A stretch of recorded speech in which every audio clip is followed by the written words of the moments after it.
Hey guys, welcome back to another video. Today we're going to solve reading passage 3 and it's the last reading passage we are going to solve in exam 2 or test 2, whatever you want to call it. An ideal city. Leonardo da Vinci's ideal city was centuries ahead of its time. The word genius is universally associated with the name of Leonardo da Vinci. A true Renaissance man, he embodied scientific spirit, artistic talent, and humanist sensibilities.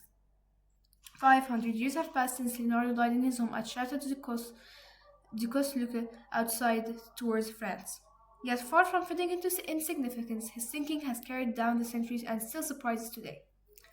The Renaissance marked the transition from the 15th century to modernity and took place after the spread of the plague in the 14th century, which caused a global crisis resulting in some 200 million deaths across Europe and Asia. Today the world Today, the world is on the cusp of a climate crisis, which is predicted to cause widespread displacement, extinction, and death. If left unaddressed, then as now radical solutions were called for resolutions the way people lived and safeguard humanity against catastrophe. Around 1486, after pestilence that killed half the population in Milan, Italy, Leonardo turned his thoughts to urban planning problems. Following a typical Renaissance trend, he began to work on an ideal city project, which, due to its excessive cost, would remain unfulfilled. Yet, given that unsustainable Arabian models are a key cause of global climate change today, it's only natural to wonder how Leonardo might have changed the shape of modern cities. Although Renaissance is renowned as an era of incredible progress in art and architect, it is rarely noted that the 15th century also marked the birth of an urbanism as a true academic discipline. The rational method behind the conscious conception of a city had been largely missing in Western thought, until the moment when prominent Russian men pushed forward large-scale urban projects in Italy, such as the reconfiguration of the town of Penza and the expansions of the city of Ferrara. These works surely inspired Leonardo's decisions to rethink the design of medieval cities, with their winding and overcrowded streets and with houses piled against one another. It's not easy to identify a coordinated vision of Leonardo's early city because of his disordered way of working with notes and sketches. But from the largest collection of Leonardo's papers ever assembled, a series of innovative thoughts can be reconstructed regarding the foundation of a new city along the Ticino River, which runs from Switzerland into Italy, and is 248 kilometers long. He designed the city for the easy transport of goods and clean urban spaces, and he wanted a comfortable and spacious with well-ordered streets and architecture. He commanded high strong walls with towers and battlements of all necessary and pleasant beauty. His plans for a modern and rational city were consistent with Rosson's ideals, but in keeping with his personality, Leonardo included several innovations in his urban design. Leonardo wanted the city to be built on several levels, linked with vertical outdoor staircases. This design can be seen in some of today's high-rise buildings, but was unconventional at the time. Indeed, this idea of taking full advantage of the interior spaces wasn't implemented until the 1920s and the 1930s, with the birth of modernist movement. While in the upper layers of the city, people could walk undisturbed and between elegant places and streets. The lower layer was a place for services, trade, transport, and industry. But the true originality of Leonardo's vision was its fusion of architect and engineering. Leonardo designed extensive hydraulic plants to create artificial canals through the city. The canals were directed by clocks and basins were supposed to make it easy for boats to navigate inland. Leonardo also thought that the width of the streets ought to match the average height of the adjacent house. A rule still followed in many contemporary cities across Italy to allow access to the sun and reduce the risk of damage from earthquakes. Although some of these features existed in Roman cities, before Leonardo's drawing there had never been a multi-level compact modern city which was truly technically conceived. Indeed, it wasn't until the 19th century that some of his ideas were applied. For example, the subdivision of the city of bifunction, with services and infrastructures located in the lower levels, and while well ventilated boulevards and walkways above the residence.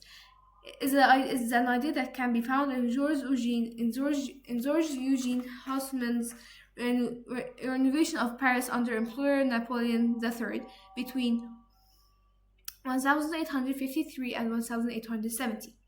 Today, Leonardo's ideas are not simply valid, they act as a way forward for urban planning. Many scholars think that they can compact the city but build upward instead of outwards, integrated with natural, especially water system, with efficient transport infrastructure could help modern cities become more efficient and sustainable.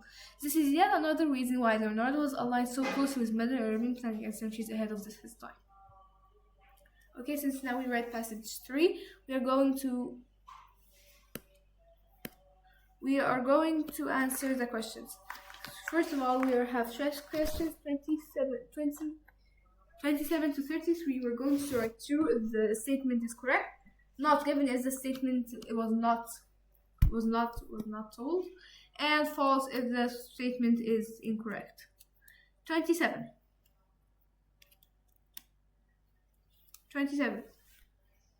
People first referred to Leonardo da Vinci as a genius 500 years ago. It is not given. I think it is not given. Not given. The current climate crisis predicted to cause more deaths than the plague. Also not given. It was not told that climate crisis are going to cause more problems than the plague. The plague was like a virus. It was like corona, but way more deadly. Anyways, some of the challenges we face today can be compared to those of earlier times. True.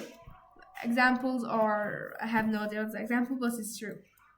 It was said Leonardo da Vinci's idea was constructed in the 15th century. False. Poor town planning is a major contributor to climate change. True.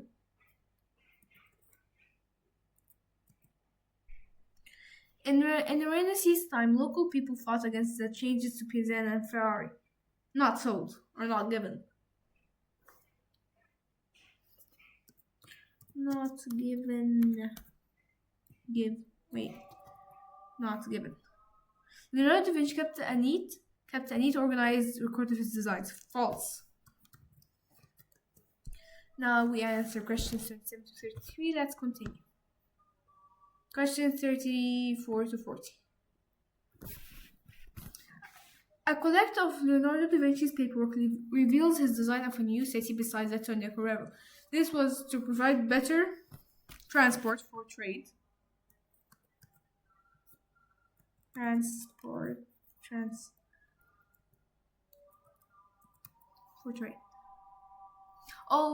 trade and less polluted environment. Although Leonardo da Vinci's city shared many of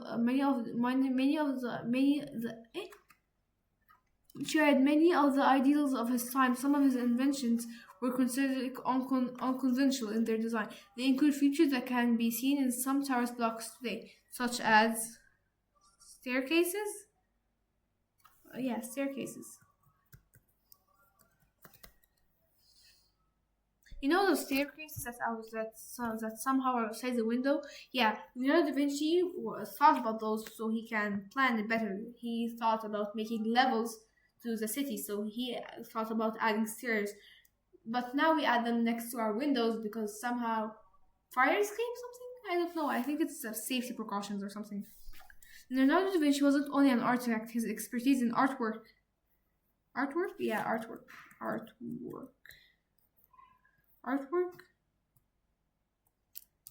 Engineering.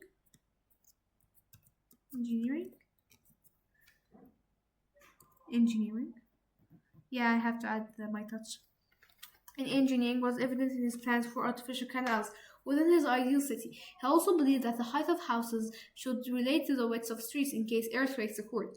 The designs of many cities in Italy today follows this plan.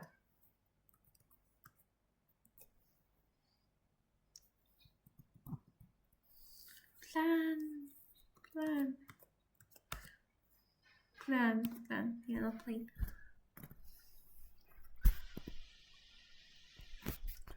While some cities from different.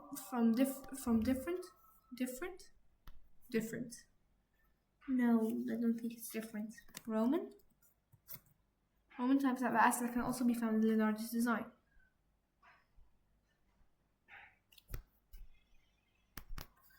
Assets can also be found in Leonardo's design.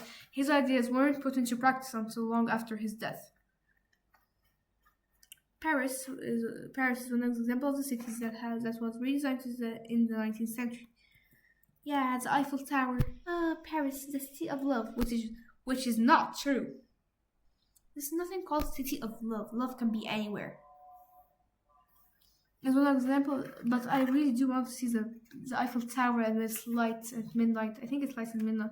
Yeah, I'll eat a baguette or pate.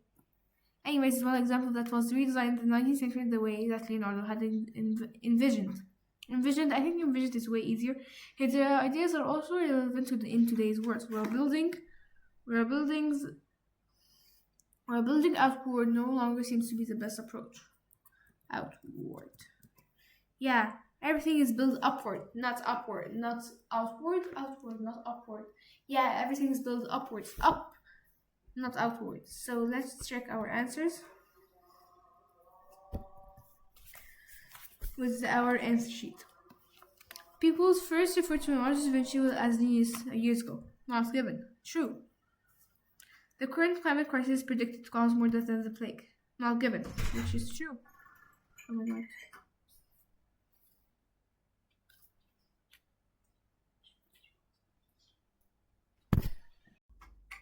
So 29. Some of the challenges we face today can be compared to those of the earlier times, which is true, so that is correct. Wait. 31. Poor town planning is a major contributor to climate change, which is true. In Renaissance time, local people fought against the changes to Pinese and Ferrara. True, which is not given. I mean, it's correct. Yeah, all of these are correct. Not true. Yeah, Leonardo da Vinci kept a neat, organized design of his which is yes. So yeah, either correct.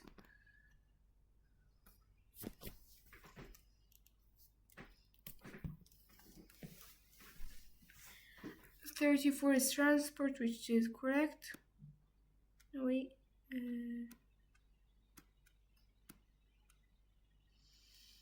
35 is staircase, which is correct. Engineering is correct, not artwork, so yeah. Plan is incorrect, so that is incorrect.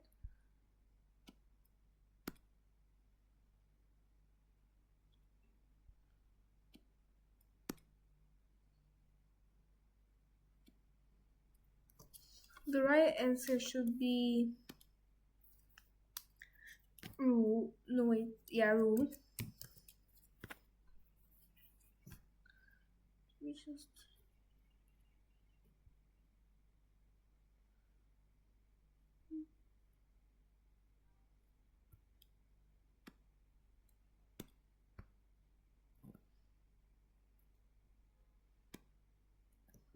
Yeah. 38 is Roman, which is true. I'm too late to change the color. 39 is Paris, which is true. 40 is outward, which is correct.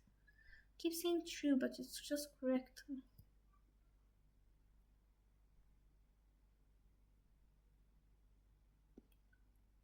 So yeah, now we finished reading passage part 3.